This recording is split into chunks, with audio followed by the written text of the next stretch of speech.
Mickey, pretty disappointing loss. It must have been pretty hard to take. What was the message to the team last night?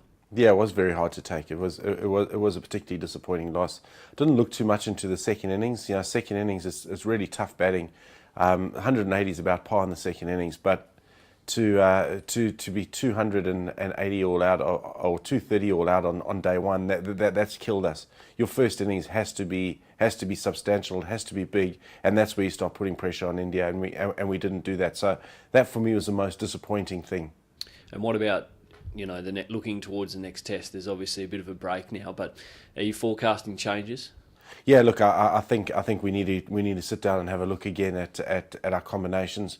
We need to do some real hard work before the next Test match. A couple of guys have got massive points to prove, so I would be very disappointed if we didn't get some response from the players, and certainly they need to know that they are under pressure. The batters obviously aren't performing at the moment. What are they needing to work on in your eyes to turn things around?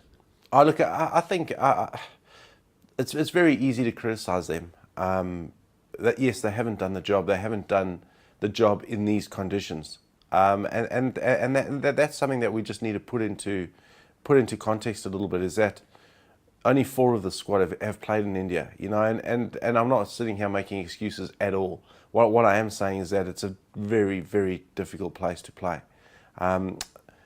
Sides have come here and haven't succeeded. I think Australia's won 4 tests here in the last couple of decades. So it is a tough place to play. We need to put that into reality. A lot of these batters haven't played in conditions as severe as this, and that's good for them. It's experience, but they need to perform. They're good enough. They're playing international cricket. They need to find a way to perform in the next 2 Test matches. India are conversely playing pretty well, and a couple of big partnerships have taken the game from Australia, haven't they? Yeah, they have, and I just hope, as I've said numerous times to our batsmen, I just hope they've learned from certainly the way Vijay and Pujara went about their innings. Straight bats, very patient, dominated towards the back end of a day, took their time. That was a masterclass in batting in these conditions, and I certainly think that a lot of our batsmen could have taken a lot out of that, and I sincerely hope they did, because that was exactly how you go about playing in these conditions. And what about the bowling lineup? There's a few possible changes there with some guys on the sidelines that could come back. Have you thought about that yet, or is it still reassessing what happened in that last test? No, look, I still think we need to reassess, and I'd hate to make any hasty conclusions right now.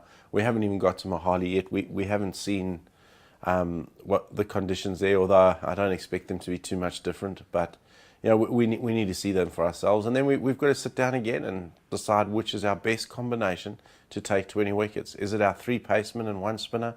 Is it 2 pacemen, 2 spinners, and an all rounder? We need to work that out well before the time, and we can only do that when we see what the conditions are. Michael Clarke said yesterday that he's most likely going to bat higher up the batting lineup. Where do you think he's ideally placed? Look, in these conditions, Michael could bat 3 or 4 comfortably, and that's something that we've toyed up and we've spoken about often. We wanted to play the first Test match, or what we thought was a settled combination that finished the Australian summer, and that meant Hughes at 3 and Watson at 4. They haven't, our batting hasn't performed on this tour, and we need to sit down now and reassess. So Michael and I will put our heads together, and we'll come up with what we think is going to be the best possible combinations going forward. Another 8 days before the test. What are the team's plans? Yeah, look, it's tough. We're going to have a training day today. I think it's really important. We've got the centre wicket at the stadium here in Hyderabad. We can work out way of playing again on those conditions, expose our batters to those types of conditions. I think it's important though that the next day is a travel day, and then it's important we have 2 days off. I think it's really important the guys refresh mentally. The guys have trained the house down, albeit we haven't got the results. The guys have trained exceptionally well. They've put a lot of time and effort into it, and it's a tough place both mentally and physically when things aren't going well. So we're going to have to we'll give the guys 2 days off, allow them to refresh, and then that'll give us 4 sessions, 4 days training ahead of what for us now is a massive test match.